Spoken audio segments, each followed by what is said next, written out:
Les amis, est-ce que vous vous rappelez, il y a déjà 2 semaines, toutes ces pourritures ces pourritures de terroristes qui ont tué des centaines de juifs. Alors écoutez, ce miracle qui s'est passé, il y a des gens qui ont été sauvés de là-bas. Il y a des gens qui ont sauvé leur vie. Il y a une jeune fille qui raconte, cette boum-là, cette fête, elle a duré 3 jours environ. Et juste avant ça, elle était un cours de Torah. Et elle a entendu la grandeur du Shabbat Kodesh. Le Rav lui a ouvert son cœur à Botaï. Elle a pris sur elle de garder le Shabbat. Elle est arrivée là-bas, vendredi ça a commencé.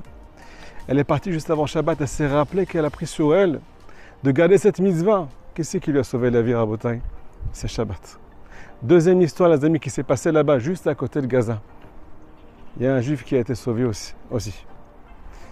Il y a eu des coups de mitraille dans tous les sens. Tous ceux qui étaient autour de lui sont morts, ont été assassinés par ces pourritures. Mais lui, quand il a vu ça, il a levé les yeux au ciel et il a dit à Kadosh Baruch, je te promets que si tu sauves ma vie, je prends sur moi de garder Shabbat. Je vais faire tous les efforts du monde. Pour toi, Borolam, juste sauve-moi la vie, je t'en supplie. Alors écoutez, il raconte que ces ils ont tiré des coups de mitraille dans tous les sens pour vérifier si tout le monde était bien mort. Mais ils n'ont pas vu que lui était resté vivant. Il a attendu quelque temps là-bas. Et après, il s'est enfui. Troisième histoire, dans notre Torah à Botaï. Adam Arishon, celui qui a ramené la mort dans ce monde, il est responsable de la mort de l'humanité. Il est responsable de l'exil. C'est le premier homme qui a fait la première faute. Cette faute qui nous a fait tomber. On ne peut pas comprendre ce qui s'est passé là-bas. Qui c'est qui l'a protégé? Il l'a fauté le 6e jour. Mais juste après, Shabbat est rentré. Il y a marqué dans la Gemara, Shabbat Gin Alav. C'est Shabbat qui l'a protégé de tout. À Botaï, le Shabbat est une protection pour celui qui veut bien rentrer dans ce qu'on appelle ce train.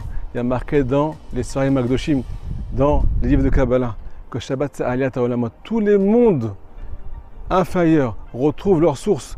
Tout s'élève, toute la création retourne à sa source. Si on rentre dans le train, nous aussi on va pouvoir retourner à notre source.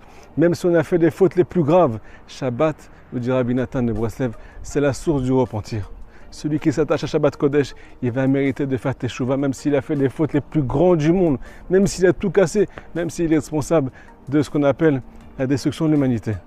Mais celui qui va prendre ce Shabbat sur lui, ce Shabbat mondial, il va être responsable d'une autre chose, de la vie du Mashiach, les amis.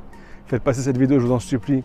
Si vous avez du mal à garder Shabbat, peu importe problème technique, peu importe question, je suis là pour vous.